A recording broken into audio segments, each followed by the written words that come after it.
Yeah, so much is happening. I'm sorry, Yara. We have to talk about this all the time, but it's just a crazy situation. I mean, we talked last week about counting the votes and everything, but Trump is officially has officially lost, right? Biden is the president elect, but there are processes that need to happen for this transition to go smoothly. And of course, your boy Donald is not trying to let that happen. I mean, even little things like having Joe Biden come to, meetings to see what's going on. Donald Trump has to allow him to do that.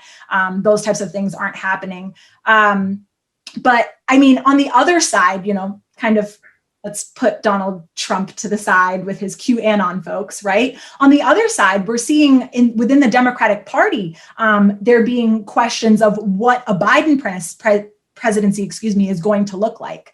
We didn't just elect the president this time around. We elected a lot of people to Congress as well. And a lot of progressives have joined what we've been calling the squad, which was led by AOC, who's a congresswoman in New York. And a lot of different people have joined the squad as progressive leaders, members of the Democratic Socialists of America. But AOC herself has just been feeling so kind of tired and demoralized from trying to fight within the Democratic Party. And so what Socialist Alternative has been talking about a lot is, what this squad of progressive leaders need to do to be able to actually pass legislation that they're talking about. They're not going to be able to do that under Biden. I mean, he's already appointed Republicans to his cabinet. I mean, how much more of a fake Democrat, can he be? He's appointing these Republicans to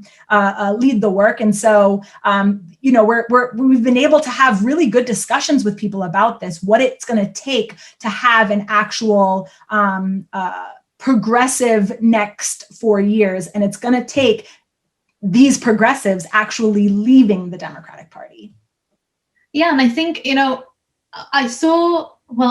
wanted to say one of the most embarrassing things that I saw this week, and I think you can't top the part about the Republicans holding a press conference at an actual parking lot that they confused with the Four Seasons, which is an endless... Four Seasons landscaping. It was a Four Seasons, Yaara. Let's be honest. I'm sorry.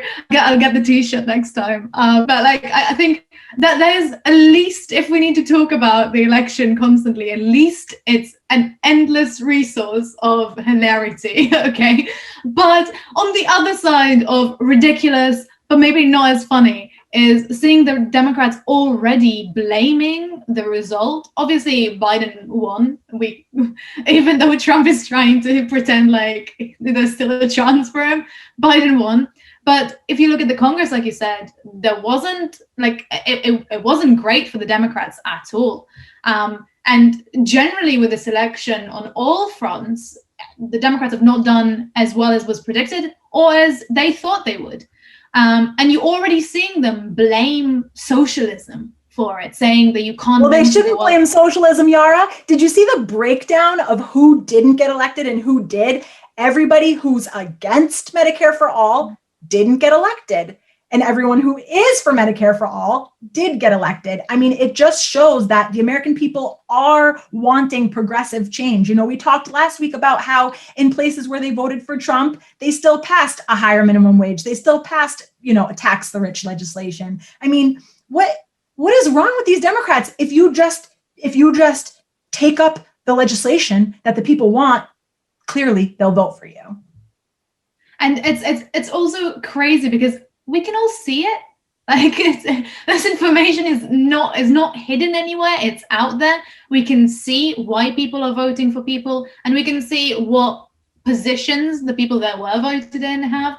So it just makes no sense to come out with that. But it does make sense because that's what they want. What they want is to push away anyone who says socialism, anyone who has these positions, because they're frightened that they're going to have another Bernie Sanders. And it's frightening for them to have someone like AOC, who is very outspoken, go up the ladder and kind of push those ideas, even though obviously AOC doesn't go as far as she should go and as far as she could go easily. But it kind of like, I think that statement that I think she made a few years ago of like, she shouldn't be in the same party as Biden. Yeah. I think that is kind of like the proof for it.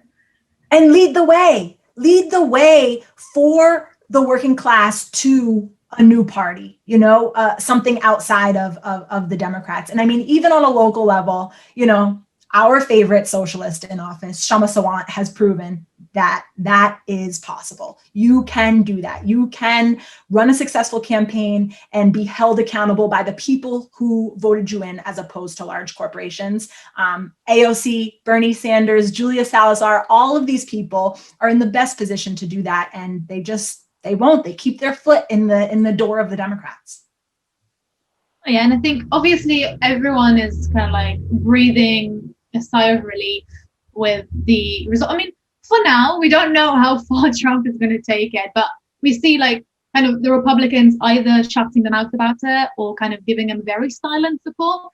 So I don't know how far you think that's going to go, but I think the kind of internationally, and I'm assuming in the US as well, we see like this kind of like fresh air suddenly being breathed into our lungs. Like I saw last week after the election result was announced, there were there have been mass protests in Israel. We talked about it a little bit a couple of weeks ago, against Netanyahu, against the prime minister. And you should have seen it. The whole protest was just American flags, signs saying Trump out, Netanyahu, you're next. And it's just amazing to see how emboldened other movements are by this loss. And I think also it's interesting to talk about how kind of the effect on the far right is. On the one hand, it might embolden the far right because they might feel more marginalized.